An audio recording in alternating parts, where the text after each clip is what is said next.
Highest returns అని మనం quantification exactly చేయలేం కానీ, బట్ సెక్టర్ స్పెసిఫిక్ అనుకోండి.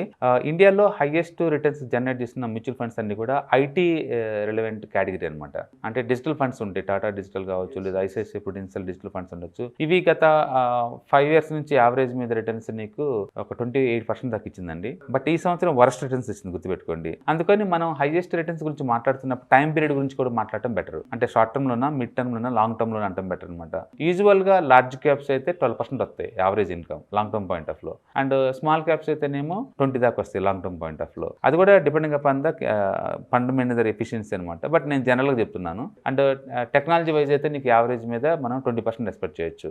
సో అందుకని మీరు తీసుకునేటప్పుడు రిస్క్ ప్రొఫైల్ చూసుకోండి, ఎంత రిస్క్ తీసుకుంటున్నారు అనేది. అలాగే ఏజ్ ఫ్యాక్టర్, మీరు యంగ్ ఏజ్ లో ఉంటేనేమో స్మాల్ క్యాప్కి వెళ్ళిపోవచ్చు, హై రిస్క్ ఉన్నట్టుకి వెళ్ళిపోవచ్చు. ఓల్డ్ ఏజ్ లో ఉంటేనేమో డెట్ ఫండ్స్, మినిమం గ్యారెంటీ ఉన్న ఫండ్స్కి వెళ్ళొచ్చు. అందుకని వెల్త్ మీకు రెగ్యులర్ మెయింటెనెన్స్ కోసం కావాలనుకుంటేమో ఇన్కమ్ ఆప్షన్ తీసుకోవచ్చు, డివిడెండ్ ఆప్షన్. లేదు నేను అక్యుములేట్ చేసుకుంటాను అనుకుంటే మీరు గ్రోత్ ఆప్షన్ తీసుకోవచ్చు. అట్లా చాలా రకాల మ్యూచువల్ ఫండ్స్ ఉంటాయి. సో అందుకని రిటర్న్స్ హైయెస్ట్ ఏది అని మనం చెప్పలేము.